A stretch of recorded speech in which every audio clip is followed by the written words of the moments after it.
नमस्कार बच्चों, class 7th maths की ऑनलाइन क्लासेस में आप सभी का स्वागत है।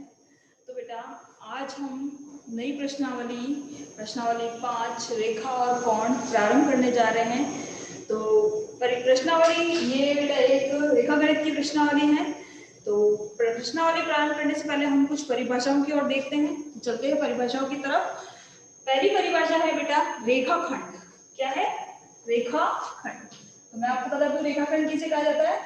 तो रेखाखंड दो बिंदुओं को मिलाने वाली रेखा को रेखाखंड कहा जाता है। समझ में आ गया? तो बेटे देखिए कि जैसे मान लीजिए ये बिंदु A है और ये बिंदु B है। ठीक है बेटा। अब आप दो बिंदु यानी कि A और B दो बिंदुओं को मिलाने वाली रेखा को रेखाखंड कहा जाता है। समझ में आ गया? ये इसकी परिभाषा है। और आपको पता है कि रेखाखंड के बिना तो कोई भी चित्र बनाना संभव नहीं है। ठीक है बेटा। फिर अगला है नेक्स्ट परिभाषा है संपूरक कोण। ठीक है, संपूरक कोण बता दूं दूसरी प्रश्नावली परिभाषा संपूरक कोण। संपूरक कोण बेटा ये हमेशा दो कोणों का युग्म होता है, दो कोणों का जोड़ा होता है। ऐसे दो कोण जिनका योग 180 डिग्री होता है। ऐसे दो कोण जिन दोनों कोणों के योग को कोणों के माप को जोड़ दिया जाए तो 180 डिग्री होना चाहिए। तो वे कोण आपस में एक दूसरे के संपूरक कोण कहलाते हैं। ठीक है बेटा। देखते हैं किस तरीके से। मान लीजिए मैंने एक कोण ले लिया, जैसे मैंने ये एक कोण लिया 110 डिग्री का। ठीक है। और दूसरा कोण मैंने लिया 70 डिग्री का। ठीक है। ये दो कोण मैंने ले लिए, एक 110 डिग्री का और एक 70 डिग्री का। अब आप इन दोनों को जोड़िए। 110 और 70 को जोड़ने पे कितना आता है? 180।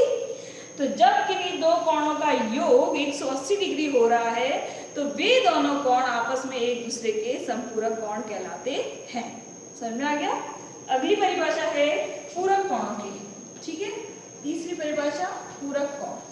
तो संपूरक और पूरक नाम से जैसे आपको लग रहा होगा कि दोनों की परिभाषा लगभग सेम है, बस थोड़ा सा अंतर होगा।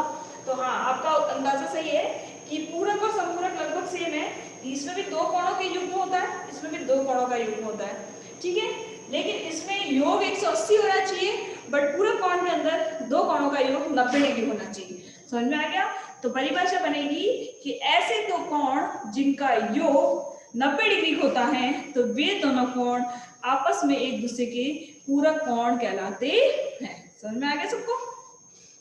चित्र के द्वारा देख लीजिए बेटा कि जैसे मान लीजिए मैंने एक चित्र बनाया, यह है 70 डिग्री का, और दूसरा चित्र बनाया मैंने, यह है 20 डिग्री का। ठीक है। तो ये 70 और 20 दोनों को जोड़ने में कितना आंसर आ रहा है? 70 और 20 यानी कि 90। तो वही जब दो कोणों का योग 90 डिग्री होता है तो वे आपस में एक दूसरे के पूरक कोण कहलाते हैं। समझ में आ गया सबको? अब चलते हैं अगली प्रश्नावली। अगली परिभाषा, अगली परिभाषा है हमारे पास समांतर रेखा। समांतर रेखा है चौथी परिभाषा है समांतर रेखा।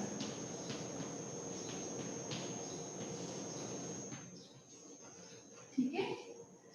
ऐसी दो रेखाएं जिनको आगे बढ़ाने पर वे आपस में एक दूसरे को कभी नहीं काटती हैं तो वे रेखाएं समांतर रेखाएं कहलाती हैं। समझ में आ गया?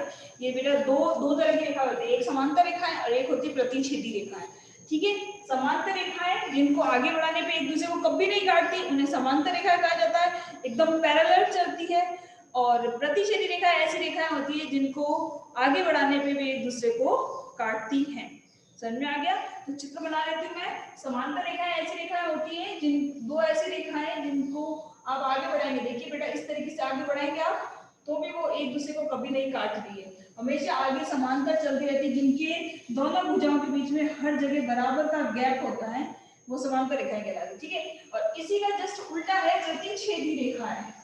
प्रतिच्छेदी रेखाएं, ये जो प्रतिच्छेदी रेखाएं होती है ये समांतर रेखाओं की उल्टी होती है। जैसे कि यदि किसी दो रेखाएं जिनको आगे बढ़ाने पर, मान लीजिए मैंने एक ये रेखा खींच दी और एक ये रेखा खींच दी। ठीक है। यहाँ तो मैंने आपको बताया था कि इसमें यहाँ पर सब जगह पे बराबर स्थान बराबर जगह होनी चाहिए सबके बीच में, तब ये समांतर रेखा कहलाएगी, तब ये एक दूसरे को कभी नहीं काटेगी। ठीक है, लेकिन मैंने ये जो रेखा ले ली है, तो मैंने कहा कि यदि किसी दो रेखाओं को आगे बढ़ाने पर, आगे बढ़ाया है इनको, तो वो आपस में एक दूसरे को काटती है, या इस बिंदु पे उसने काटा है, तो उसको क्या कहेंगे? प्रतिच्छेदी रेखाएं। जो एक दूसरे को आपस में प्रतिच्छेद करती हैं, उन रेखाओं को प्रतिच्छेदी रेखाएं कहा जाता है। और बीच का जो हमें ये बिंदु मिलता है, इसे उभयनिष्ठ बिंदु कहा जाता है, या फिर उभयनिष्ठ बिंदु या फिर प्रतिच्छेदी बिंदु भी कहा जाता है। उभयनिष्ठ का मतलब होता है कॉमन। कॉमन समझ में आ गया ना बेटा? कि दो के बीच में कोई एक ऐसा बिंदु है जो दोनों में आ रहा है, दोनों रेखाओं से होकर गुजर रहा है, तो उन्हें कॉमन बिंदु है, वो उसे उभयनिष्ठ बिंदु या फिर प्रतिच्छेदी बिंदु कह सकते हैं। समझ में आ गया? दोनों में अंतर भी समझ में आ गया, दोनों की परिभाषा भी समझ में आ गई होगी। एक बार मैं परिभाषा फिर से दोहरा देती हूँ कि समांतर रेखाएं उन रेखाओं को कहा जाता है जिनको आगे बढ़ाने पे दोनों एक दूसरे को कभी नहीं काटती हैं, हमेशा पैरेलल चलती हैं। लेकिन प्रतिच्छेदी रेखाएं ऐसी रेखाएं होती हैं जिन्हें आगे बढ़ाने पे दोनों एक दूसरे को काटती है।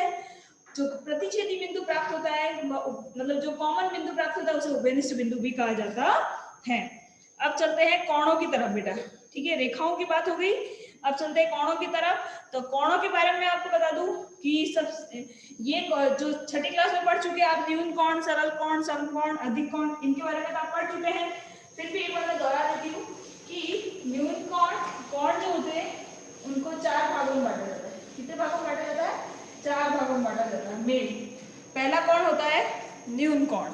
ठीक है, दूसरा कोण होता है, मैं आपको डायग्राम के द्वारा समझा देकर देखिएगा, कोण जो होते हैं उनको 4 भागों में बांटा गया है। ठीक है, पहला है न्यून कोण, दूसरा है समकोण, तीसरा है अधिक कोण और चौथा है सरल कोण। ठीक है बेटा, अब इन सब की परिभाषा भी अलग अलग होगी। आप कहेंगे क्या क्या परिभाषा है, तो देखिएगा कि 60 डिग्री न्यून कोण किसको कहते हैं? बीचों बीच आता है 90 डिग्री। चांदे के, चांदा देखा है आप सभी ने, चांदे के बीचों बीच कितना आता है? 90 डिग्री। तो समकोण किसे कहा जाता है? 90 डिग्री के कोण को समकोण कहते हैं। समझ में आ गया? 90 डिग्री के कोण को समकोण कहा जाता है। ठीक है, फिर 90 डिग्री से छोटा कोण, 90 डिग्री से छोटा क्या होगा? न्यून कोण। तो हम लिखेंगे 90 डिग्री से छोटे कोणों को न्यून कोण कहा जाता है। याद रखिएगा, 90 डिग्री कोण को तो समकोण कहते हैं, लेकिन 90 डिग्री से छोटे सभी कोणों को न्यून कोण कहते हैं। न्यून कोण के अंतर्गत जैसे 60 है, 70 है, 50 है, 20 है, 10 है, ये सारे डिग्री के कोण हैं जो न्यून कोण कहलाएंगे। ठीक है बेटा, और अधिक कोण की बात आती है तो जब समकोण के पीछे आता है, यानी कि 90 डिग्री से बड़े सभी कोणों को समकोण अधिक कोण कहा जाता है। तो हम लिखेंगे 90 डिग्री से बड़े सभी कोणों को अधिक कोण माना जाता है। ठीक है, यहाँ तक समझ में आ गई? 90 डिग्री से छोटे को न्यून कोण माना जाएगा, 90 डिग्री के कोण को समकोण माना जाएगा, 90 डिग्री से बड़े कोणों को अधिक कोण माना जाएगा, और 180 डिग्री के कोण को सरल कोण कहते हैं। 180 डिग्री के कोण को सरल कोण माना जाता है। अब आप देखिएगा, मैं सबके चित्र भी समझा देती हूँ। आप देखिए 90 डिग्री कोण एकदम ऐसे स्ट्रेट होता है, 90 डिग्री कोण ऐसा स्ट्रेट होता है। अब आप देख लीजिए, अगर इस डंडे से कोई छोटा कोण होगा, इस तरफ कोई लाइन होगी, तब तो वो सारे कोण, इस तरफ जितने भी कोण होंगे वो सारे कहलाएंगे न्यून कोण, और 90 डिग्री के इस तरफ जितने भी कोण होंगे, इस तरफ, ठीक है, ये सारे कहलाएंगे अधिक कोण। और सरल कोण जो होता है वो 180 डिग्री का होता है। 180 डिग्री का कोण हमेशा ऐसा सीधा होता है, सीधी रेखा। एक सीधी रेखा जो होती है वो हमेशा 180 डिग्री का कोण बनाती है, उन्हें कहते हैं सरल कोण। समझ में आ गया सबको? अच्छे समझ में आ गया? कोणों के बारे में समझ में आ गया? अब इन 4 कोणों से हटकर कुछ और कोण हैं जिनके बारे में मैं आपको बता देती हूँ कि आसन्न कोण। आसन्न कोण बेटा, नाम आपने सुना होगा, आसन्न कोण क्या होता है? तो मैं आसन्न कोण की परिभाषा बता दूं आपको। आसन्न कोण वे दो कोणों का युग्म माना जाता है जिनके बीच में एक उभयनिष्ठ शीर्ष और एक उभयनिष्ठ भुजा होनी चाहिए, और जो भुजाएं उभयनिष्ठ नहीं है या जो भुजाएं समान नहीं है वो उभयनिष्ठ भुजा के एक एक और होनी चाहिए। ये परिभाषा है आसन्न कोणों की। तो आप देखिएगा कि कोण नंबर, जैसे मान लीजिए मैंने एक चित्र बनाया ये और इसके अंदर ये बन गया। अब यहाँ पे ये एक कोण और ये दो कोण बन गए। ठीक है बेटा, मैंने दे दिया इसको ए ओ बी सी नाम दे दिया मैंने इसको नाम। अब आप देखिएगा कि मैंने कहा कि कोण ए ओ सी यानी कि ए ओ सी ये वाला कोण आसन्न है कोण सी ओ बी के। मैंने कहा ये वाला कोण आसन्न कोण है इस वाले कोण है। क्या ये बात सही है? हाँ सही है। क्यों? क्योंकि ये इस परिभाषा को सत्यापित कर रहा है कि इस कोण में भी ये जो कोण है इसमें भी ये बिंदु आ रहा है, ओ बिंदु आ रहा है, ओ बिंदु इसमें भी आ रहा है, तो इस वाले कोण में भी ये ओ बिंदु आ रहा है। यानी कि उभयनिष्ठ शीर्ष हमको मिल गया है। ये जो ओ बिंदु है ये एक उभयनिष्ठ शीर्ष है। फिर इन्होंने कहा है कि उभयनिष्ठ भुजा होनी चाहिए। तो आप देखिएगा कि इस वाले कोण में भी ये ओसी एक भुजा आ रही है, ओसी एक भुजा आ रही है।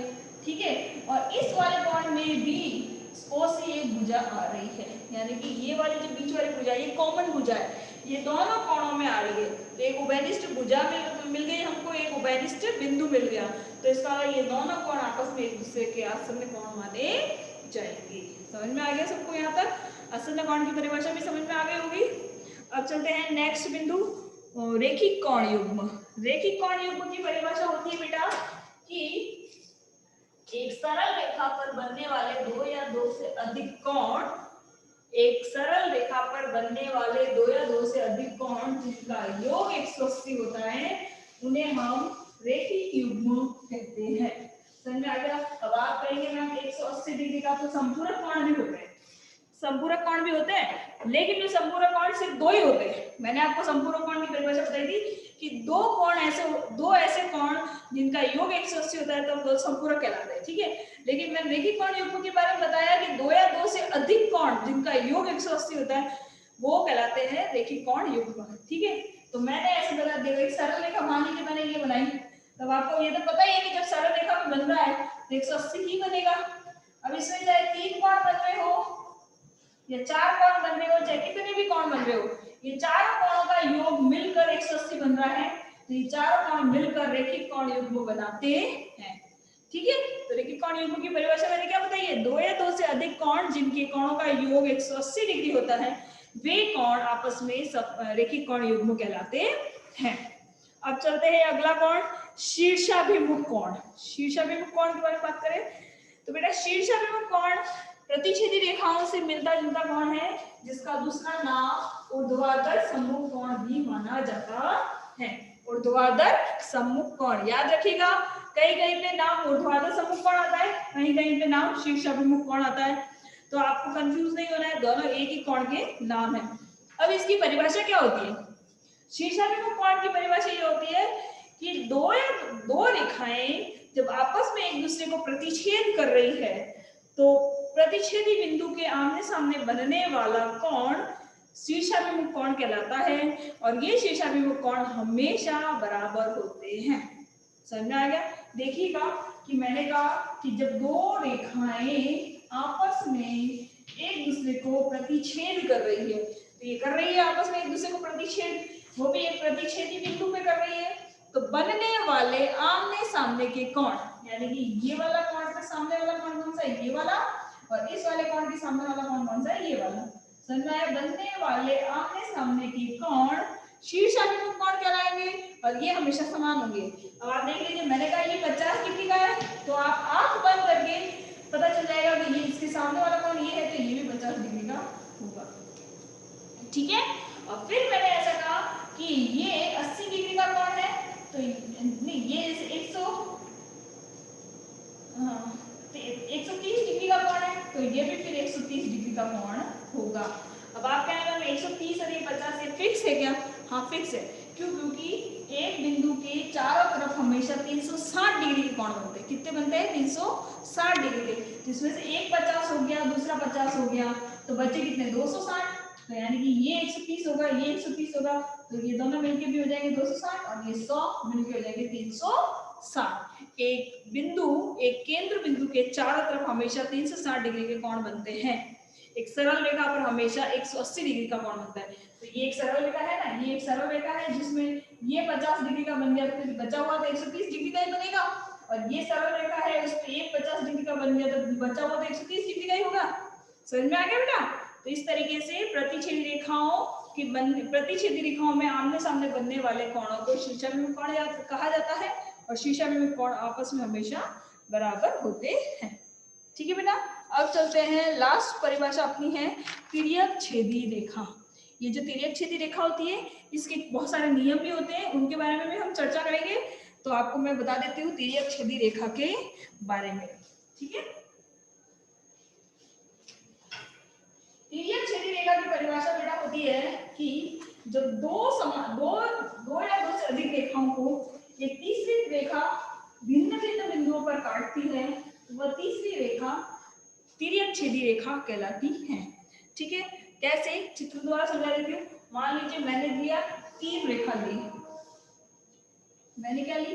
3 रेखा ले ली, 3 रेखा ले ली, और मैंने एक टेढ़ी रेखा यहाँ से निकाल दी।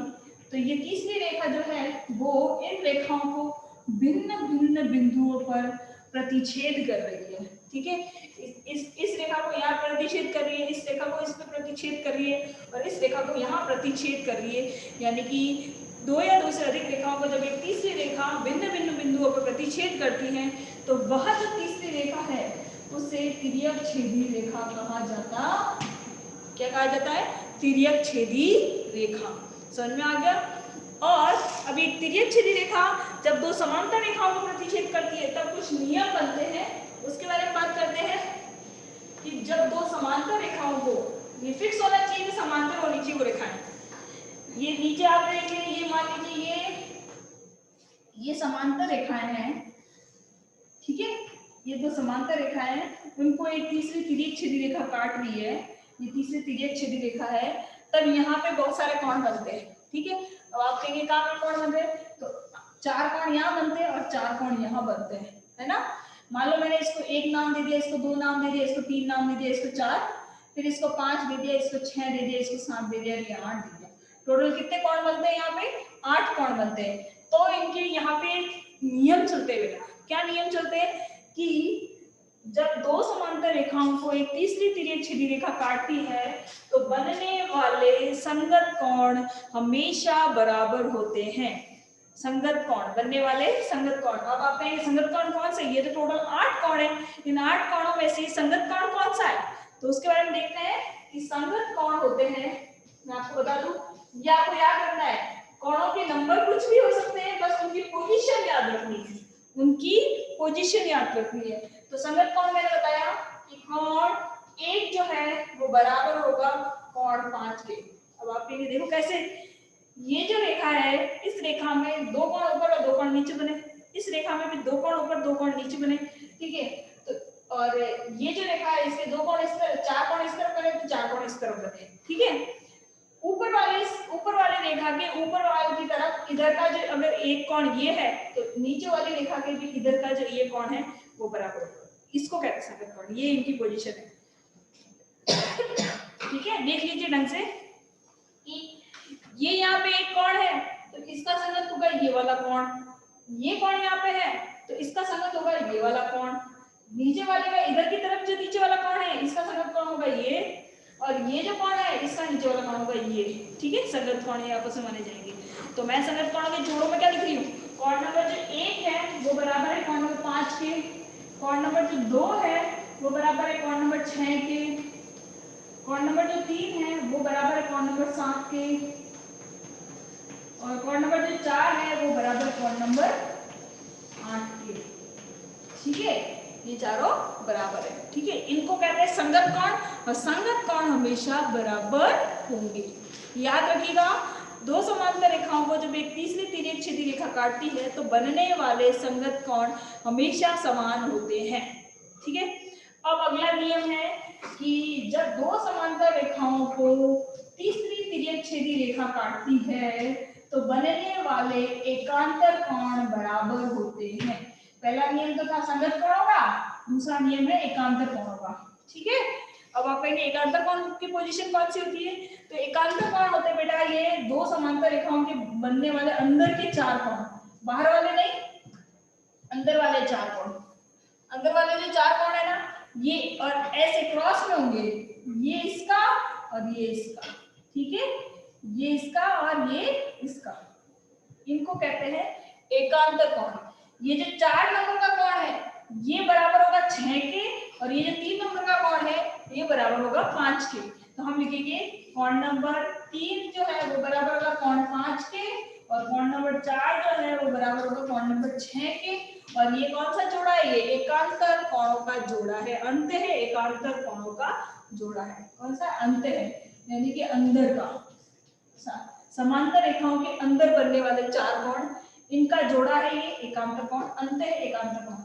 ऐसे कैसे बाह्य एकांतर कोण भी होते हैं। तीसरा नियम चलता है बाह्य एकांतर कोणों का। तो बाह्य एकांतर कोण में समांतर रेखाओं के बाहर वाले जो चार कोण हैं वो कहलाएंगे समान बाह्य एकांतर कोण। अब समांतर रेखाएं ये है, इनके बाहर दो इस तरफ बन रहा है, दो इस तरफ बन रहा है, तो ये 2 नंबर का जो कोण होगा ये इधर क्रॉस में इसके बराबर होगा, और ये 1 नंबर का जो कोण है वो बराबर होगा 7 के, ठीक है। तो कोण 1 तो बराबर है कोण नंबर 7 के, और कोण जो 2 है वो बराबर है कोण नंबर 8 के। इस नियम से है बाह्य एकांतर कोणों के बारे में, ठीक है। और एक चौथा नियम, लास्ट चौथा नियम चलता है तिर्यक छेदी रेखा के एक ओर बनने वाले अंतः कोण। क्या कहते हैं इनको, तिर्यक छेदी रेखा के एक ओर बनने वाले अंतः कोण, एक और, ठीक है। अब ये तिर्यक छेदी रेखा कौन सी है, तिर्यक छेदी रेखा कौन सी है, बीच वाली। अब इसके अंदर की तरफ बनने वाले ये दो कोण और ये दो कोण बताया मैंने, अंदर की तरफ बनने वाले। तो तिर्यक छेदी रेखा की एक और बनना है, एक और का काम कौन सा बना है, इस तरफ तो 4 और 5 बन रहा है और इस तरफ 3 और 6 बन रहा है। तो ये जो 4 और 5 है इनका योग 180 होना चाहिए, और ये 3 और 6 है इनका योग भी 180 होना चाहिए।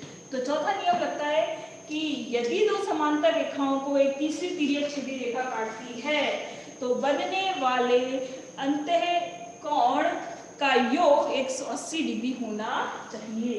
तो यानी कोण नंबर 4 और कोण नंबर 5 को जोड़ने पे हमारे पास आंसर 180 होना चाहिए, और कोण नंबर 3 और कोण नंबर 6 को जोड़ने पे आंसर 180 होना चाहिए।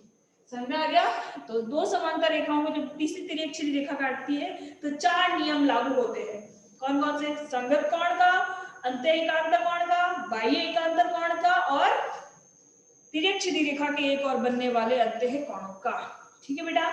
ये का एक प्रश्न मैंने आपको कॉपी में भी हल करवाया है, मैं कॉपी में पीडीएफ के माध्यम से आपको भेज दूंगी, उसमें आपको और अच्छे से समझ में आ जाएगा, ठीक है। और मैंने आपको एक बार ब्लैक बोर्ड पे भी समझा दिया है, ठीक है। तो हमने इस प्रश्नावली को प्रारंभ करने से पहले इसके बारे में जितनी भी परिभाषा है उन सबके बारे में पढ़ लिया है, तब आपको प्रश्नावली पढ़ने में आसानी रहेगी, ठीक है।